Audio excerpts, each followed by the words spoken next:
আসসালামু আলাইকুম। প্রিয় দর্শক, অন্য মঞ্চের আলাপ চাইতায় আপনাদের সকলকে আমন্ত্রণ জানাচ্ছি। নমস্কার। আসসালামু আলাইকুম রহমতুল্লাহ বারাকাত।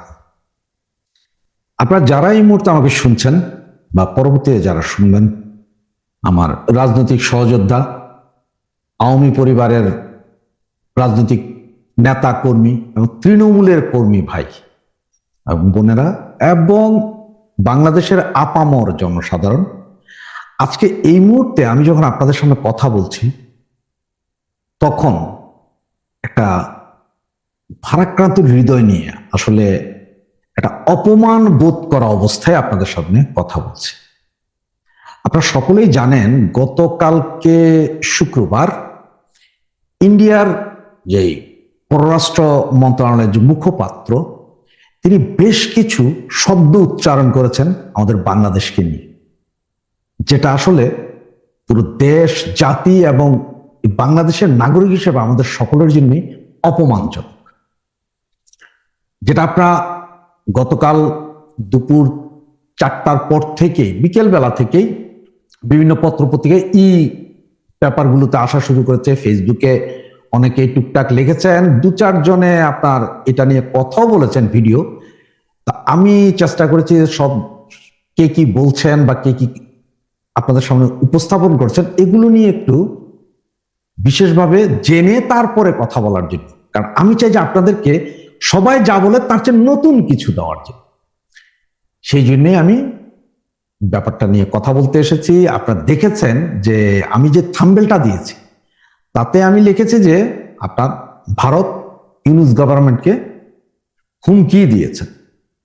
এটা হচ্ছে ডিপ্লোমেসিক কথাতে আপনার ভদ্র ভাষায় যেসব কথা বলে সেসব কথা নর্মালি আসে, কিন্তু আমাদের বাংলায় আমরা যেভাবে কথা বলি সেভাবে যদি বলি, ধরেন আপনাকে আমি কিছু বলবো, কোনো বিষয়ে আপনার সাথে দ্বিমত পোষণ করছে, রাগে যাওয়া হয়, তখন বেটা ঘুষি মেরা দাঁত ফালাই দিব, থাবড়ায় তোর ডাল ফাটায় ফেলো, পাছার চামড়াল তুলে নিব, এইভাবেই বলি, ঠিক আছে না? তো ডিপ্লোমেটিক্স ওয়েতে যখন কথাগুলো বলে তখন কিন্তু কথাটা আসলে ভাবধারাটা এরকমই হয় যে বেটা তুই মস্কারি করস, আমার বিরুদ্ধে উল্টাপাল্টা কথা বলস, এমন মারবো যে গুলি মারবো এখানে, লাশ পড়বে শ্মশানে, এই অবস্থা এই হিন্দি ছবির। এটা তো দেখেন, আপনাদের একটা কথা আমি মনে একটু স্মরণ করাই দিলে সবচেয়ে বেটার হয়। এটা হচ্ছে যে যারা অবশ্য এই আপনার 96-এর 90-এও যাদের জন্ম তারাও হয়তো এটা মনে রাখার কথা না, তারা জানবেনও না। 90-এর আগের যাদের জন্ম তারা জানবেন, যাদের বয়স 40-50 বছর হয়ে গেছে তারা কিন্তু এই বিষয়টা জানেন যে 96 সালে আওয়ামী লীগ সরকার যখন ক্ষমতায় আসে ওই সময় প্রায় বছর 2 পরে যখন আপনার আমেরিকার সাথে আওয়ামী লীগের একটা দ্বন্দ্ব হয়, মানে আমেরিকান গভর্নমেন্টের সাথে বিভিন্ন বিষয় নিয়ে দ্বন্দ্ব হয়, তখন এই যে আপনার কাজের বুয়া মার্জিনা, তারপর আরো এরকম মানে অ্যাম্বাসেডার দিকে তো যা ইচ্ছা তাই বলে ব্যবহার করা, একদম সরকারের বিভিন্ন উচ্চ পর্যায়ের লেভেল থেকে। তার কারণটা শুরু হয় যে আমেরিকা বলছিল যে মানবাধিকার লঙ্ঘিত হচ্ছে আমাদের দেশে। ওই সময় গার্মেন্টসের এক শ্রমিক নেতাকে আপনার র্যাব সম্ভবত মারছিল বা এরকম কিছু, এটা নিয়ে খুব হই হই রই রই পরে। তখন শেখ হাসিনা কিন্তু সরাসরি আমেরিকান প্রেসিডেন্টকে বলছিল যে আপনি আপনার দেশের কথা চিন্তা করেন, আপনার দেশে প্রতিদিন যেই হারে মানুষ মরতেছে, গুলি করে মানুষ মারা হচ্ছে, তা পুরো এশিয়ার ভিতরেও 1 মাসে এত মানুষ মারা যায়। সুতরাং নিজের দেশের মানবাধিকার ঠিক করো, এরপর আইসা আমার দেশ নিয়ে কথা বলতে। এই কথা শেখ মুজিবুর রহমানের কন্যা জননেত্রী শেখ হাসিনা, মানে বঙ্গকন্যা, সে বলতে পেরেছিল। ওই গার্ডস ছিল ভাই, মাজায় জোর ছিল যে আমি বলছি তোরে যেটা সত্য সেটা বলছি, বাকিগুলো তো হুজুর হুজুর করে, নম নম নম করে। শেখ হাসিনা কিন্তু এটা বলে দিছিল একদম মুখের উপরে। এরপরে কিন্তু আমেরিকা ক্ষোভে ছিল, চুপচাপ ছিল। ওকে, এর পরের বারের ইলেকশনে আওয়ামী লীগকে হারানো হইল। 2008-এ আওয়ামী লীগ আসার পরে কিন্তু এই শুরু হইলো আবার আওয়ামী লীগের বিরুদ্ধে তাদের এই ডিপ স্টেটের খেলা। আর সেই খেলার এক পর্যায়ে শেখ হাসিনা বলছে দরকার হয় আমেরিকা যাবো না, কি হবে, তো আমেরিকা না গেলে কি ভাত খাইতে পারবো না? তাই আমেরিকা বহু চেষ্টা করছে কিন্তু শেখ হাসিনাকে টলাইতে পারেনি। শেষ পর্যন্ত আপনারা তো জানেন যেটা করেছিল, সারা 2018 থেকে পয়সা করে পুরা ইহুদি নাসারা যা আছে সবাই মিলেই করছে। সে জায়গায় এইভাবে। আর বাংলাদেশ স্বাধীন হওয়ার পর থেকে কখনো কিন্তু এই ধরনের, এই যে গত শুক্রবার মানে গতকাল যেই কথাগুলা ইন্ডিয়ান এই পররাষ্ট্র মন্ত্রণালয়ের মুখপাত্র বলেছে, এই কথা আর কেউ আজ পর্যন্ত বাংলাদেশের ব্যাপারে বলেনি। আর পৃথিবীর আর কোনো দেশের ব্যাপারে কোনো দেশ বলছে কিনা তাও আমার কাছে সন্দেহ আছে। যদি কেউ জেনে থাকেন ভাই, একটু প্লিজ আমাকে মেসেজ করে জানাই দিন যে না ভাই এই এই এই এই এই দেশ সম্বন্ধে বলা হয়েছিল এর আগে, একটু জানাবেন। তা কথাটা কি বলছে দেখেন, ওনারা ডিরেক্ট বলল যে তোমরা নিজেরা নিজেদের দেশের আইন শৃঙ্খলা উন্নতি করতে পারতেছ না, আইন শৃঙ্খলা মানবাধিকার বলতে কিছু নাই, সুতরাং এগুলো ঢাকার জন্য তোমরা এখন তোমাদের ইয়েতে কি বলে আপনার যে গন্ডগোলটা পাহাড়ে যে গন্ডগোল খাগড়াছড়িতে, সেই গন্ডগোলটাকে বলছো যে আমরাই উস্কে দিছি, আমরা অস্ত্র দিছি, আমরা ওই দিছি সেই দিছি, এগুলো বলে তোমরা আমাদের ব্যাপারে বলছো। আর নিজের দেশের জনগণের নিরাপত্তা নিজেরা দাও। এই যে পাহাড়ি আর স্যাটেলারদের মধ্যে যে গন্ডগোল, এগুলো তো তোমাদের ভেতর থেকেই আছে এবং তোমরাই এগুলো করাচ্ছ। আর তোমাদের এই করানোর কারণে আজকের এই কাহিনী, তোমরা নিজেরাই সামাল দিতে পারো না। সুতরাং আগে দেশ সামাল দাও, নিজেরা সামাল দাও, নিজেরা পারো, এরপরে অন্য কারো কথা বলতে এসো। মানে খুব কঠিন ভাষায় যে মানে তারা কন্ডেম করছে, তারা এটাতে জড়িত না। এবং এটা আসলে বোঝা গিয়েছিল যে এই ব্যাপারটা হবে। দেন আরো 2 দিন আগে খাগড়াছড়ি যে ভিডিওটা করেছিলাম সেখানে আমি বলেছিলাম যে এই ধরনের একটা ঘটনা আসবে। তার কারণ হচ্ছে ডাক্তার ইউনূস আমেরিকাতে এবার যখন গেলেন, উনি আবার বাংলাদেশের সাংবাদিকদের সামনে আসেন। কারণ হচ্ছে উনি আবার বাংলাদেশের সাংবাদিক পছন্দ করেন, বিদেশি সাংবাদিকদের সাথে বাংলাদেশে বলতে একটু পছন্দ করেন। তো উনি বাংলায় বলতে পারেন না, কারণ উনি সিটাঙ্গিয়া ভাষায় কথা, বুঝছেন? তো এই অবস্থাতে ওনারা ওখানে যাইও ইন্ডিয়ার ব্যাপারে খুব ফাউল কথাবার্তা বলে আসা। আর এইদিকে এই যে পাম্পাস করা আমাদের কি মেজর জানি, আল্লাহ জানি, এটা ওই যে কি বলে আপনার এটা অপদেশটা হারামজাদা, সে বলে কোন এক মেজর, সে কইতেছে আমাদের এইখানের এই ভেজালের পুরো দোষ ইন্ডিয়ার উপর। ঘটনাটা ভাই একটু একটু আপনারা চিন্তা করেন যে এই ব্যাটার কি আসলে বুদ্ধিশুদ্ধি কি একদম নাই নাকি? এটা কূটনীতিক পরিভাষা এইভাবে কেউ কাউকে বলতে পারে না যে এটা ইন্ডিয়া ঘটাইছে, এটা এই। কারণ পাকিস্তান ইন্ডিয়ার মধ্যে একটা গ্যাঞ্জাম আছে শত শত বছর ধরে আছে। ওরা এরে মারে, এ ওরে মারে, এ এখানে স্ট্রাইক দেয়, ও ওখানে স্ট্রাইক, এরা একজন আরেকজন কিছু ঘটলেই শুরু করে দেয়। তা আমরা কেন হঠাৎ করে যাব? ডাক্তার ইউনূস এই যে ইন্ডিয়ান বিরোধিতা আমাদের বাংলাদেশের যেসব লোকজনগুলোর মধ্যে আছে তাদেরকে ভালোই ইউটিলাইজ করেছে। মানে যে কোরআন হাদিস পড়াইয়া পোলাপান্ডে যেরকম জঙ্গি বানান যায় সেম ওইভাবে বানায় নিছে।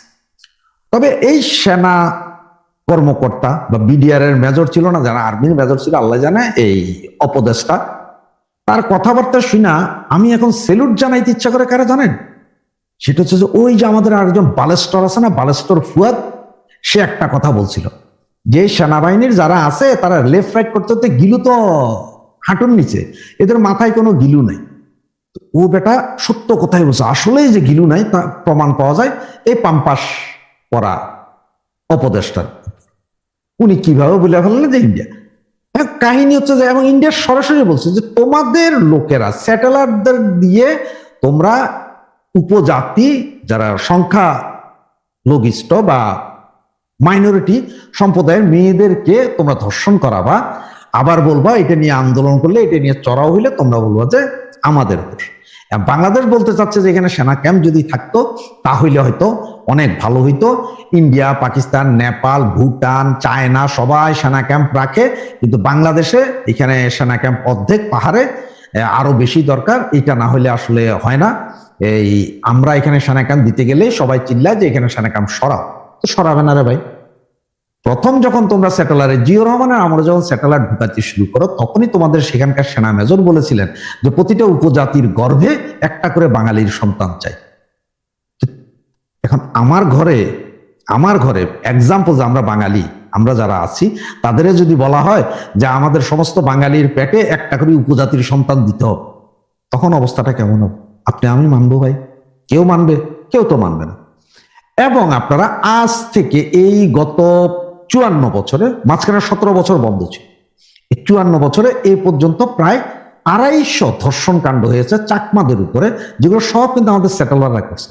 কারণ আমাদের স্যাটেলাররা ওই যে চাকমা মেয়েরা তো দুধে আলতায় রং, সুন্দর দেখলে আমাদের ওই যে মাঝখানের নুদণ্ড তো দাঁড়ায়া যায়, এটা দাঁড়াই গেলেই শুরু হয়। তো এখানে আমাদের বরিশালের ভাষায় একটা কথা আছে যে এই এটা কথাটা এরকম বলে ওরা যে ধন খারাইলে বুদ্ধি নাশ, গরু চুইদা সর্বনাশ। তো আমাদের তো বুঝেন তো খারাইয়া যায়, দুধে আলতা গায়ের রং। কেন আমাকে সেটেলার যারা আছি বা আমরা বাঙালি যারা, ধরে কোনোটা কালা, কোনোটা ল্যাংড়া, বয়রা, আতুর, এই সেই বিভিন্ন জাতি উপজাতি মিক্স। আমাদের তো কোনো ইয়ে নেই। চাইনিজদেরকে দেখবেন একই রকম, কোরিয়ানরা একই রকম, সব একই রকম ওদের চেহারা। আমাদের তো বাঙালিরা মানে মিক্স আমরা। এখন চাকমা উপজাতি এরা তো সব সুন্দর, এদের সব দেখতেই খুব সুন্দর লাগে। ইয়াং ইয়াং মেয়ে, 10-12 বছরের মেয়েরা দেখলে তো আমাদের এই মানদণ্ড খারাইয়া যায়, বাস আমরা ওই যে গরু চুইদা সর্বনাশ করে। এই হচ্ছে কাহিনী।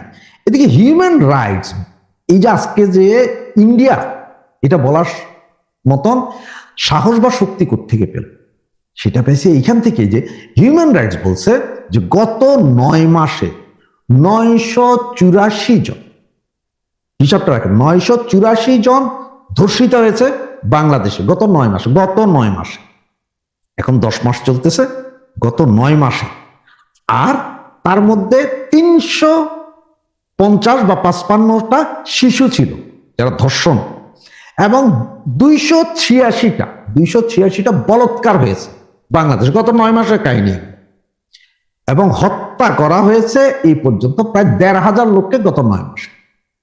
তো বাংলাদেশের পরিস্থিতি যে খারাপ, এটা তো আমরা বাঙালিরা যেমন চিল্লাইতেছি সবাই, সেটা তো সারা বিশ্ব জানতেছে, সুতরাং ইন্ডিয়াও জানতেছে। সুতরাং ইন্ডিয়ার বলতে সমস্যা কোথায়? কারণ আপনার দেশে তো ধর্ষণ, চুরি, রাহাজানি, বলৎকার, হত্যা, খুন সবই আছে।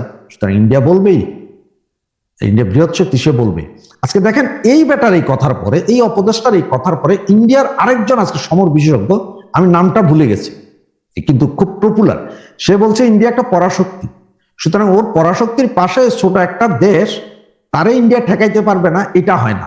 ইন্ডিয়ার উচিত ঠুকাই, মানে ইন্ডিয়া, এই হিন্দিতে ঠুকাই, ঠুকাই মানে আমরা কই না যে মানে এই যে একদম হোগা মেরে দো, ওদের ঠুকাই করে দাও, একদম চিটাং থেকে শুরু করে ওই অঞ্চল পুরোটাতে ঠুকাই মাইরা তারা বলতেছে।